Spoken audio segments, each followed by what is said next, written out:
Why do foxes have 9 tails? And why are Japanese raccoons obsessed with chips and sake? Welcome to Modern Mythology, where we dive deep into creatures' former folklore to learn about their current characterizations. Today we're looking at 2 of Japan's most famous phantoms, the Kitsune and Tanuki, or fox and raccoon dog, as you may know them. These 2 are widely renowned for their ability to shapeshift, not only their own bodies, but also objects around them, such as leaves. Tanuki and Kitsune are both yokai, a catch-all term for Japanese monsters, spirits, and strange goings-on. From that definition, you can probably tell that a lot fits under this umbrella. Yokai are as old as Japan itself, but to fully understand some of the traits associated with our shapeshifters, we need to look back even further. Many Japanese legends were influenced by early Chinese accounts of the supernatural called zhe guai xiao shuo. Though far from the only ancient tales of supernatural and magical animals, this is the first place where many of the tropes that would eventually be associated with Tanuki and Kitsune were recorded. Mainly, zhe guai give us a basis by which to understand the relationships between humans and supernatural animals. But we'll get more into that later.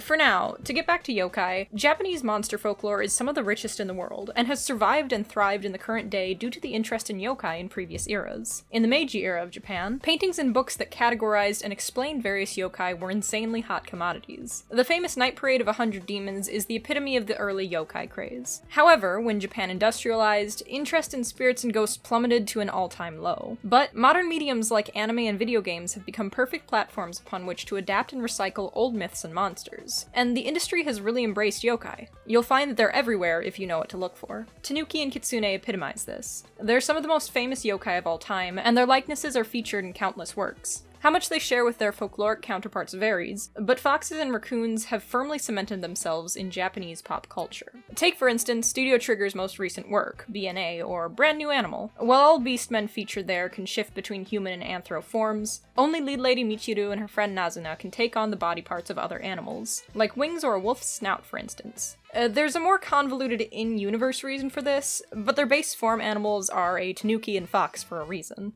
Both are magical animals who share the main trick of shapeshifting, most commonly into humans. They're not alone in this either. Many creatures within Japanese and Chinese folklore possess shapeshifting abilities. The line between normal animal and magical creature was extremely blurry in ancient Asia. It was kinda just seen as normal for your run-of-the-mill bear or pig to have some magic capabilities. In fact, Kitsune and Tanuki aren't the only shapeshifters. Otters, badgers, turtles, all of them can use the same ability in various legends. They also fall into the wide category of Japanese trickster spirits.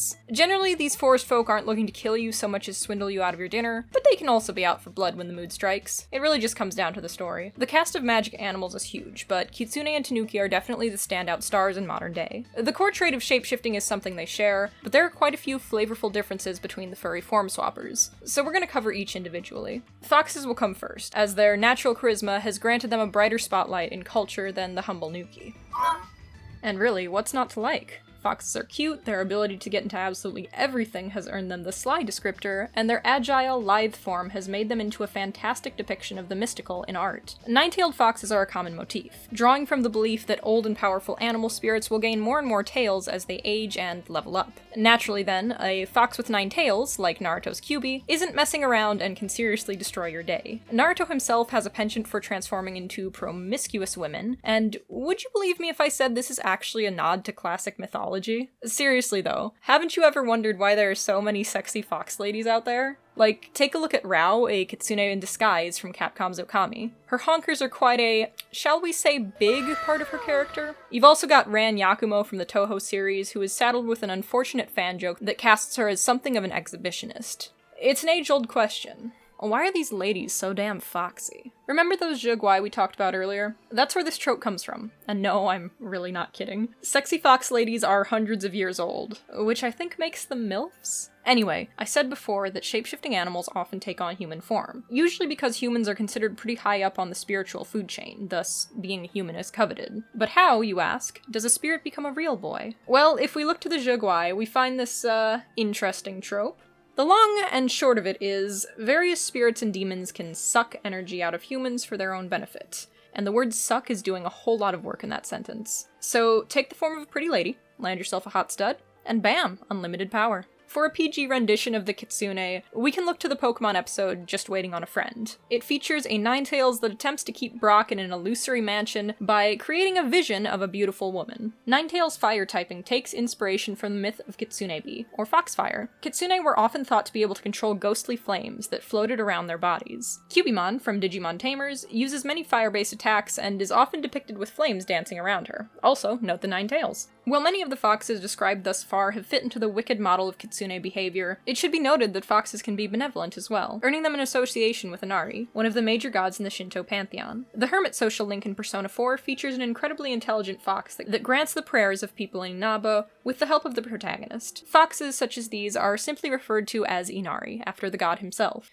Such sultry schemes and noble heroics are all but foreign to our second shapeshifter, the Tanuki, who is first and foremost characterized as lazy and foolish. The early Ghibli film Pom Poko portrays the disastrous mixture of these two traits perfectly, when time and again a community of Tanuki thwart their own efforts by focusing on junk food, celebration, and sleep more than the problem they're supposed to be addressing. Now, I said Tanuki aren't sultry, and they certainly fail to fit into the femme fatale figure foxes frontiered, but that doesn't mean Tanuki aren't above crude humor. Yes, the rumors you may have heard are true. A Tanuki's shapeshifting is indeed connected to its testicles. This little, well, big, trait is often leveraged for comedic purposes. Unfortunately, they do have a tendency to get neutered for foreign audiences. An example, the American release of Pom Poko, claims that Tanuki use their pouches to transform. Those are pouches. Sure.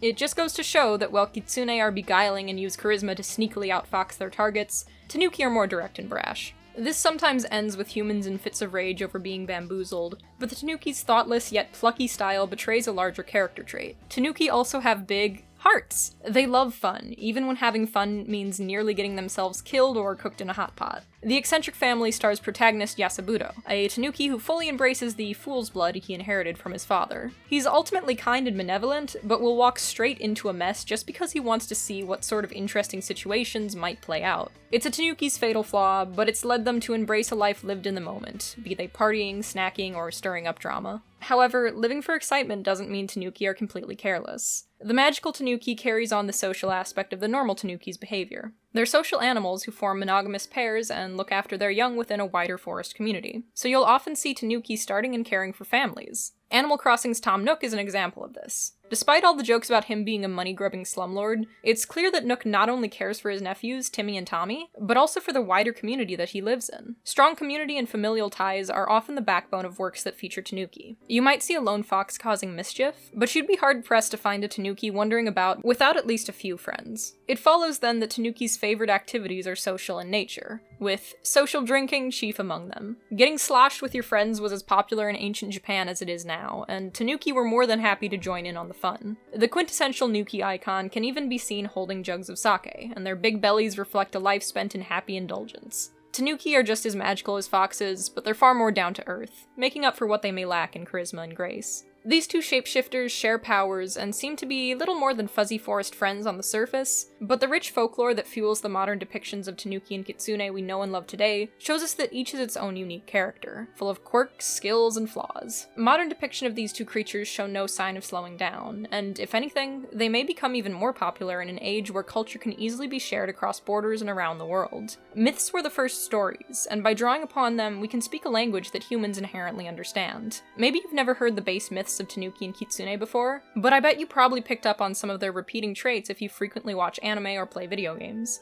I hope we can all continue to enjoy the modern myth of the Tanuki and Kitsune, in whatever forms they may take. たまには腹鼓でも打つか。あれをやると腹の具合がおかしくなる。やさぶろう。兄ちゃん。では。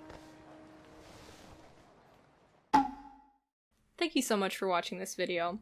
I've been wanting to start talking about mythical creatures for a while, so this might just be the first in many videos with this sort of format. Anyway, if you have comments or questions, leave a comment below, and don't be afraid to like and subscribe while you're at it. It really helps out the channel. Thanks again for watching, and I hope you have a fantastic day.